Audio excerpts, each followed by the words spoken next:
पुराणानाम् आलयं करुणालयं नमामि भगवत्पाद शङ्करं लोकशङ्करं शङ्करं शङ्कराचार्यं केशवं बादरायणं सूत्रभाष्यकृतौ वन्दे भगवन्तौ पुनः पुनः भगवन्तौ पुनः पुनः.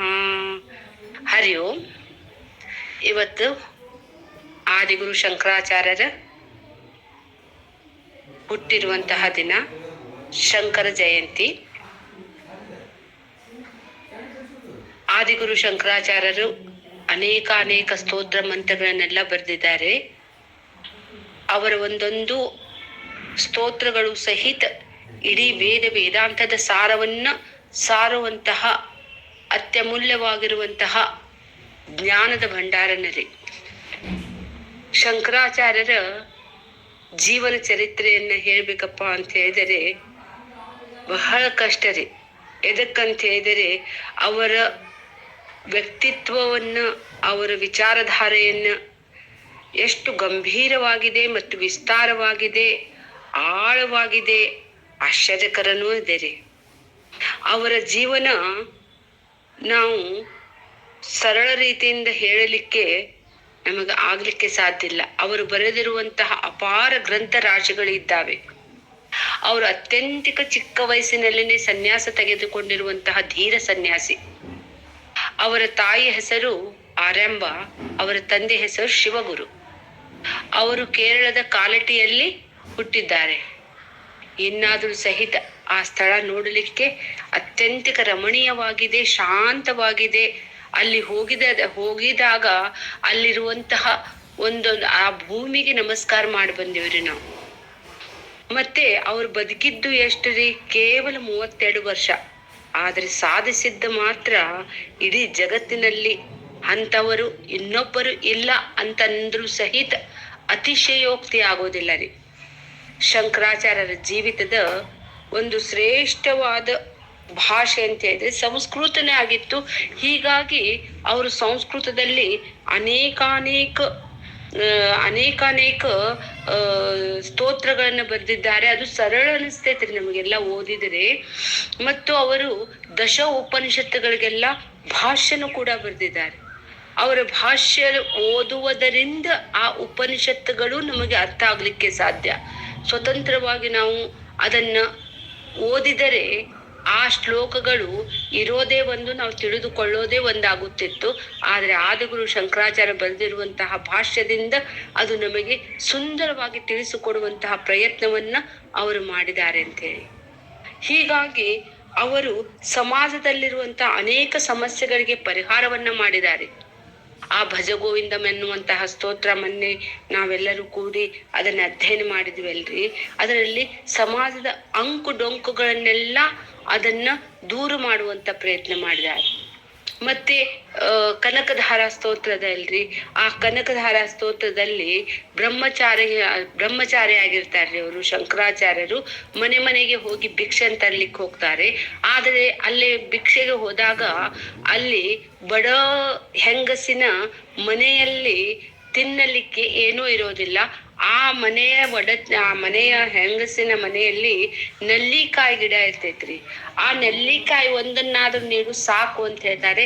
ಆಗ ಆ ನೆಲ್ಲಿಕಾಯಿನ ತಂದ ಅವಳು ಅವರ ಭಿಕ್ಷಾಪಾತ್ರೆಯಲ್ಲಿ ಹಾಕಿದಾಗ ಅವರ ಮನಸ್ಸು ಕರಗಿ ಆ ಸಾಕ್ಷಾತ್ ಶ್ರೀಮನ್ನಾರಾಯಣನ ಪತ್ನಿಯಾಗಿರುವಂತಹ ಮಹಾಲಕ್ಷ್ಮಿಯನ್ನ ಸ್ತೋತ್ರದಿಂದ ಪ್ರಸನ್ನಗೊಳಿಸಿ ಅವಳ ಗಿಡದಲ್ಲಿ ಇರುವಂತಹ ಎಲ್ಲ ನೆಲ್ಲಿಕಾಯಿಗಳನ್ನೆಲ್ಲ ಅವರು ಬಂಗಾರದ ನೆಲ್ಲಿಕಾಯಿಗಳನ್ನಾಗಿ ಮಾಡಿ ಅವಳ ದಾರಿದ್ರ್ಯವನ್ನು ಕೂಡ ಅವರು ದೂರ ಮಾಡಿರ್ತಾರೆ.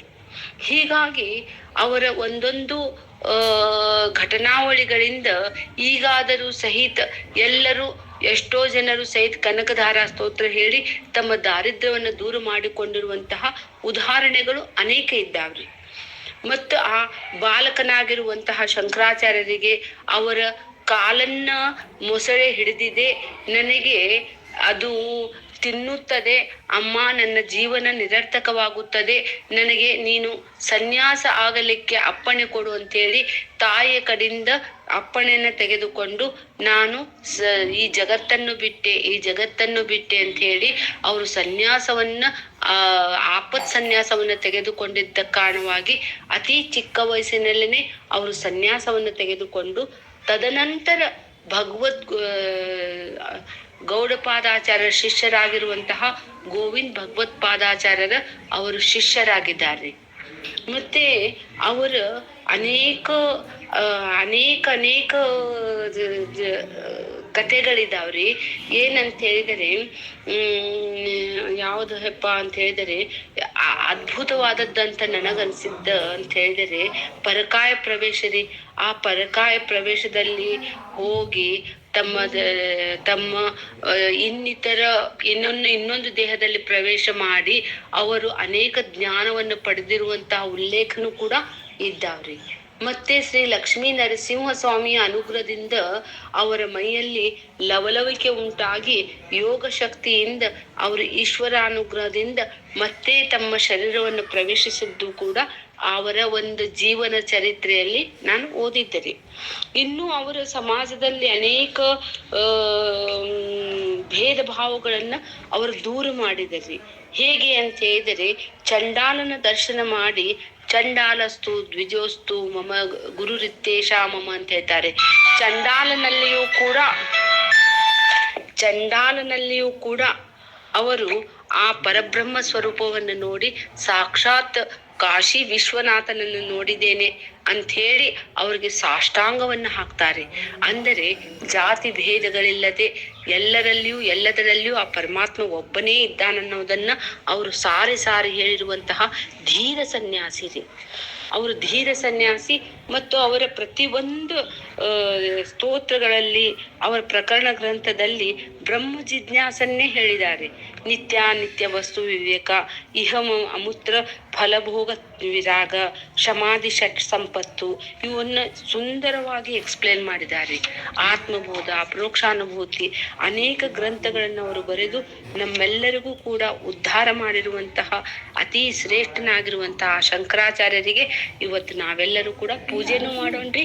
ಮತ್ತು ಅವರ ಅನೇಕ ವಿಚಾರಧಾರೆಯನ್ನು ಇನ್ನೂ ವಿಸ್ತಾರವಾಗಿ ತಿಳಿದುಕೊಳ್ಳುವಂತಹ ಪ್ರಯತ್ನನೂ ಮಾಡೋಣ. ಹರಿ ಓಂ. Very good.